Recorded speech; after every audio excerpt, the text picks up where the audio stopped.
भरतपुर से अब हम आ गए हैं गोवर्धन और यहाँ से हमने ले लिए टुक सब सही जो हमको घुमाएंगे।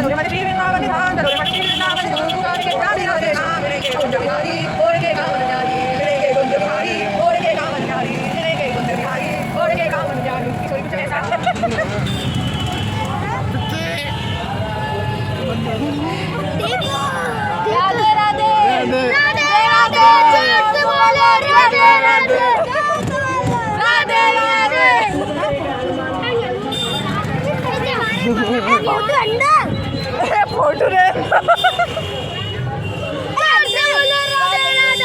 बढ़िया लग रहा है। मंगा मंगा अरे बढ़िया लग रहा है।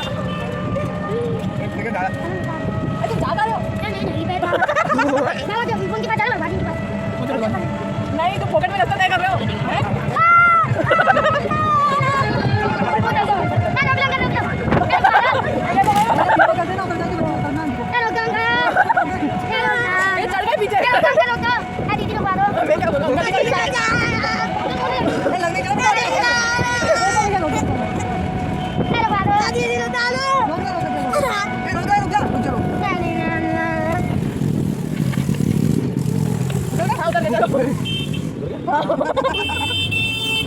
इनको दम देखो भाई, जहाँ पहुँचा तो उससे ज़्यादा आगे जहाँ पहुँचा तो उससे ज़्यादा।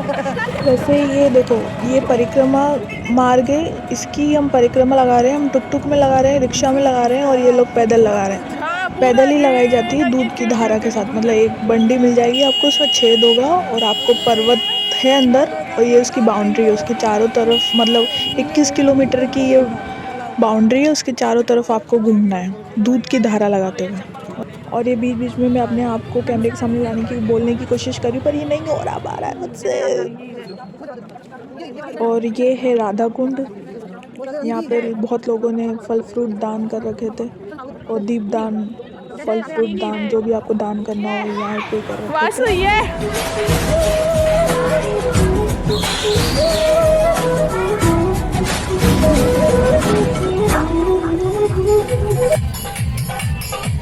और ये अच्छी बात है कि यहाँ पे ना हमेशा जगह जगह भंडारे लगे होते हैं, कोई भी मतलब यहाँ तो भूखा नहीं सो सकता भैया।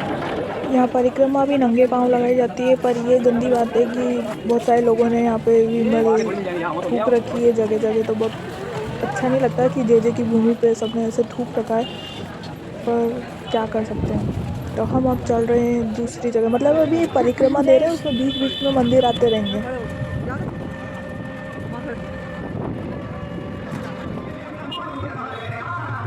देखो यहाँ पे सभी लोगों ने नंगे पाँव परिक्रमा दे रहे हैं और जो नहीं नंगे पाँव नहीं है वो लोग अपने काम पे हैं या फिर ऐसा कुछ कहीं जा रहे वाले, बाकी सब नंगे पाँव हैं, जो भी परिक्रमा वाले हैं ना वो सब नंगे पाँव हैं। और इसके बाद आ जाते हैं दान घाटी। ये बहुत विशेष मंदिर है गोवर्धन का, मतलब पूरी परिक्रमा करने के बाद दान घाटी और ये दूसरा वाला मंदिर मानसी गंगा, मतलब पूरी परिक्रमा करने के बाद विशेष यहाँ तो आना ही चाहिए।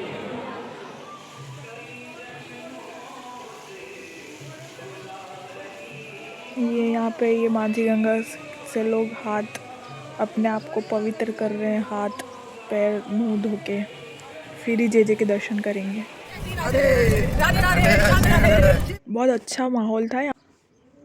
और अब हम चढ़ेंगे पहाड़, देखो कितना ऊपर पहाड़ है, ऊपर है ना श्रीनाथ जी का मंदिर है। जो नाथ द्वारा में श्रीनाथ जी है ना, ये वही वाले हैं। अब ऐसा कुछ कहा जाता है कि इनकी कोई भक्त थी, उन्होंने इनकी यहाँ पे पूजा करी थी। यहाँ पे पहले तेल, तो घी, रात को यहाँ आ जाते थे, कुएं हैं यहाँ बने हुए। यहाँ भगवान का वो भोजन बनता था, भट्टी चलती थी, रसोई घर है एक तरह से। श्री राधे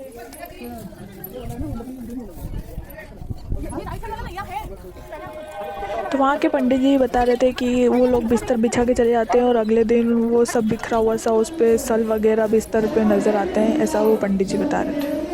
उसी मंदिर के पास एक सुरंग भी है जो कि नाथद्वारा को निकलती है, कहते हैं कि भगवान उसी के थ्रू आते जाते हैं। एक बात तो कहनी पड़ेगी, यहाँ के दुकान वाले पीछे पड़ जाते हैं कि ले लो ले लो ले लो। एक ने तो हाथ पकड़ के बोल दिया भाई लेके जाओ, अरे जब नहीं लेना तो नहीं लेना ना, पीछे पड़ जाएंगे।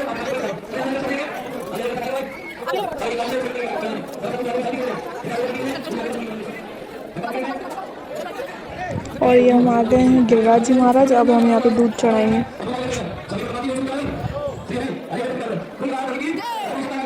अब यहाँ पे लोगों की भक्ति देखो। हम लोग जैसे गाड़ी पे परिक्रमा लगा रहे हैं, कुछ लोग पैदल लगा रहे हैं, और कुछ लोग देखो आप लेट के परिक्रमा लगा रहे हैं। मतलब 21 किलोमीटर्स वो लेट के परिक्रमा लगाएंगे।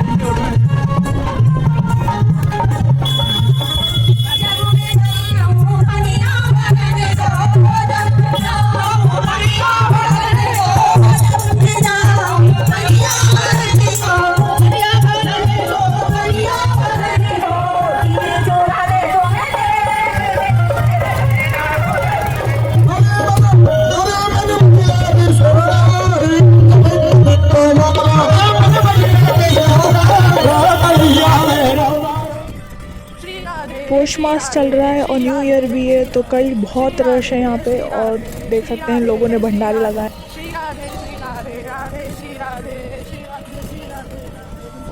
और यहाँ से अंदर की तरफ देखो, आपको पर्वत दिख रहा होगा, वही गोवर्धन पर्वत है। उसकी चारों ओर और सब परिक्रमा लगा रहे हैं। और वही कृष्णा जी ने उठाया था अपनी छोटी वाली उंगली पे। पैदल परिक्रमा लगाने में 1 दिन लगता है, और वो लेट के लगाने में तो पता नहीं कितने दिन लगते हैं, बहुत ज़्यादा दिन लगते हैं। और वो 7 बार लगाने वाले में तो महीनों निकल जाते हैं। और यही है, किसी की मन्नत पूरी होती है तो वो लगा के ही जाता है। वैसे यहाँ की व्यवस्था भी खूब अच्छी कर रखी है। जो पैदल वाले यात्री हैं उनकी वो जो मिट्टी है वो काफ़ी सॉफ्ट है, मतलब उधर अलग ही चलने का है। और बीच में प्याऊ वगैरह और सीटिंग अरेंजमेंट भी बहुत अच्छे से कर रखा है। तो काफ़ी यूपी सरकार ने काफ़ी सही कर रखा है अरेंजमेंट। और एक बार फिर मैं अपने आप को फेस करने की कोशिश कर रही हूँ। तो तू ऊँची जा रही है। और गोवर्धन से ऑटो करके हम आ गए वृंदावन। कभी भी यहाँ पे जैसे कोई विशेष त्यौहार, होली, जन्माष्टमी वगैरह, न्यू ईयर पे आओ ना, तो यहाँ पे महंगाई ऑन द टॉप लेवल होती है। तो हमने सोचा बांके बिहारी के दर्शन कर लेंगे, पर वहाँ जाके इतनी धक्का मुक्की मच गई, मेरे साथ वाले घूम गए, मम्मी पापा पता नहीं कहाँ छूट गया। पर देखो मैं आपको यहाँ से बताती हूँ, ये यहाँ से बांके बिहारी की एंट्री, अंदर खुद का होश नहीं रहता, फ़ोन का तो क्या रहेगा, इसलिए मैंने लिया नहीं। अरे मैं बताना तो भूल गई, कल इतनी धक्का मुक्की हो गई कि पट बंद हो गए, और फिर मैं भी घूम गई थी, तो फिर हमारे दर्शन नहीं हुए। अब अगले दिन हम जा रहे हैं, मंगला आरती में जाने वाले थे, पर क्योंकि थक गए थे और ठंड भी खूब थी, नहा के जाना था, तो फिर हम थोड़ा लेट हो गए फिर। तो हम जा रहे हैं फिर से दर्शन करने। और मुस्कान देखो चेहरे पे, इतनी ठंड में नहा के निकले हैं। इतनी लंबी लाइन थी, इतना रश था, पर कुछ भी कहो, यूपी सरकार और यूपी पुलिस का मैनेजमेंट बहुत तगड़ा था, तभी इतने पब्लिक देखो कितनी इनका। तो हरिदास जी की भक्ति से राधा और कृष्ण प्रकट हुए थे। अब हरिदास जी कहते हैं मैं किसकी पूजा करूँ, राधा जी की या कृष्ण जी की? तो भगवान राधा और कृष्ण दोनों एक में शामिल हो जाते हैं, जैसा कि आप ये देख सकते हैं। अब जैसा ये राधा और कृष्ण दोनों एक हैं, वो ही बांके बिहारी हैं। मतलब बांके बिहारी की मूर्ति में राधा और कृष्ण दोनों मिले हुए हैं। तभी इनका श्रृंगार देखो, एक तरफ राधा वाला है और एक तरफ कृष्ण वाला है। बांके बिहारी मंदिर की एक और ख़ास बात है, यहाँ बार बार भगवान के पर्दे लग जाते हैं। कहते हैं कि अगर अपन भगवान से आंखें मिलाते हैं तो बिहारी जी अपने साथ अपने घर चलने को तैयार हो जाते हैं। एकदम बच्चे की तरह इनको ट्रीट किया जाता है। एक बात और बता दो, जो बांके बिहारी जी का दरबार का फ़ोटो मैंने डाला है, ये मैंने नहीं खींचा है। वहाँ पे खींचना फोटोग्राफी अलाउड नहीं है, और भीड़ और इतना ही टाइम मिलता है कि आप सिर्फ एक बार जे को देख सकें। अब इसको देख के तो पता पड़ ही गया होगा कि हम कहाँ हैं। हम आ गए इस्कॉन टेम्पल, जिसको मतलब इस्कॉन एक शॉर्ट फॉर्म है, कृष्ण बलराम टेम्पल भी बोलते हैं इसको। इस मंदिर की वाइब्स इतनी अच्छी थी कि यहाँ से निकलने का मन ही नहीं कर रहा था मैं।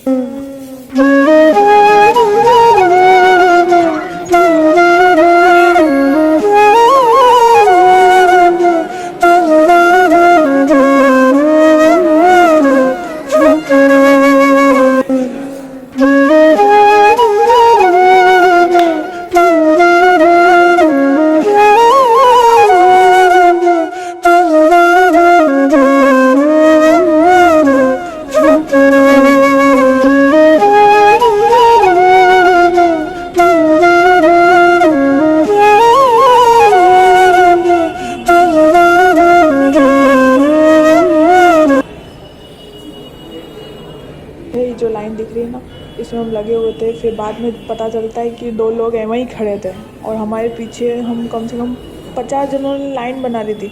वो लाइन कहीं पहुँच ही नहीं रही थी। ये देखो, ये सब अपने लड्डू गोपालों को वॉकर में लेके आए हैं दर्शन कराने। एकदम बच्चे की तरह ट्रीट कर रहे थे।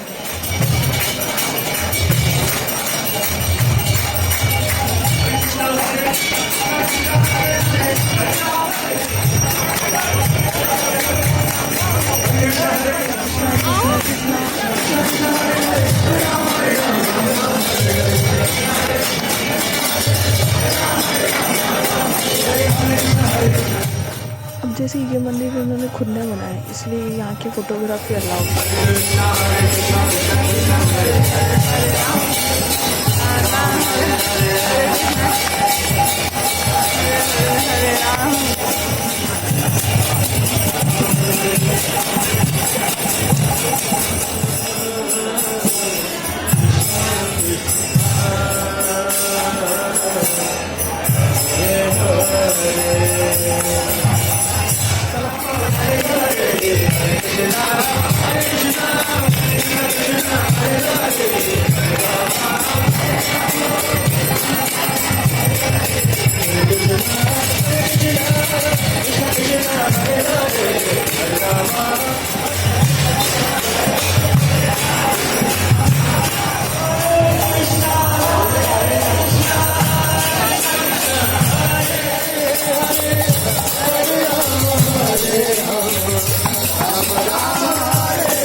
अब हम बाहर निकल रहे हैं।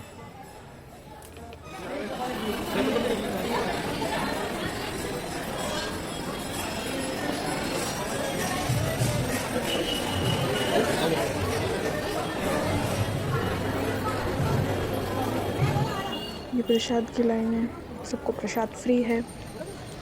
ऐसा मतलब वहाँ पे अंकल बता रहे थे कि 4 लाख लोग न्यू ईयर पे वृंदावन आए थे, तो उस हिसाब से देख लो इनका प्रसाद बायोडिग्रेडेबल प्लेट्स में मिल रहा है। हमारे तो मम्मी पापा भी व्लॉगिंग में पूरे साथ दे रहे हैं भाई। सही है।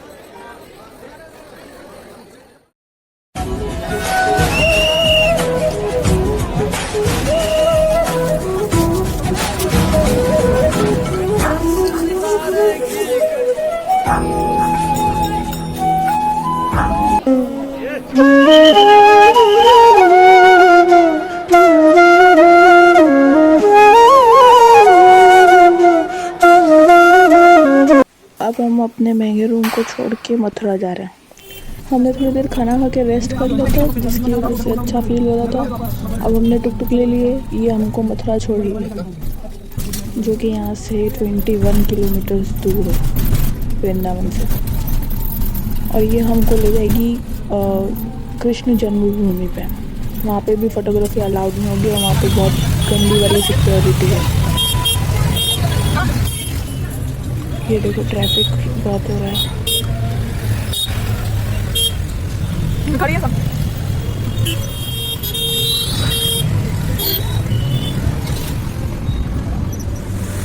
देखो देखो मथुरा आ गया। जूम करो, जूम करते रहो, जूम करो। देखो मथुरा आ गया।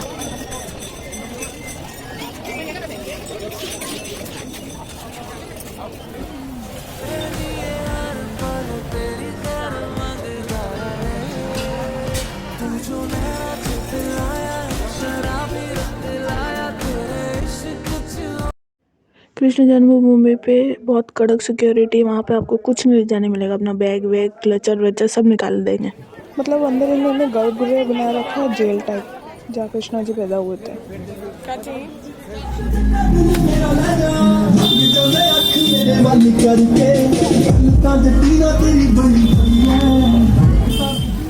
तो अब हम जा रहे द्वारकाधीश। और मजाक वाली बात ये हो गई कि हम हर जगह टुकटुक या रिक्शा से गए। तो इस बार मम्मी ने सोचा कि हम थोड़ा सा ही दूर है तो पैदल कर लेंगे, पर चलते चलते इतना थक गए, आ ही नहीं रहा है मंदिर, परेशान हो गए।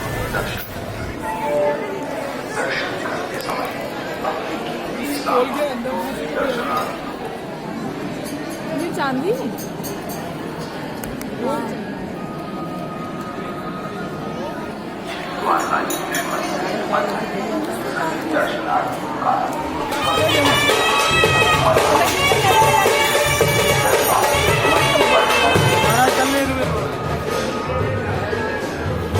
तो इस बार हम चुपचाप रिक्शा में बैठ गए हैं और ये हमको मेन रोड पे छोड़ेगा और मेन रोड से हम ऑटो लेके रेलवे स्टेशन जाएंगे।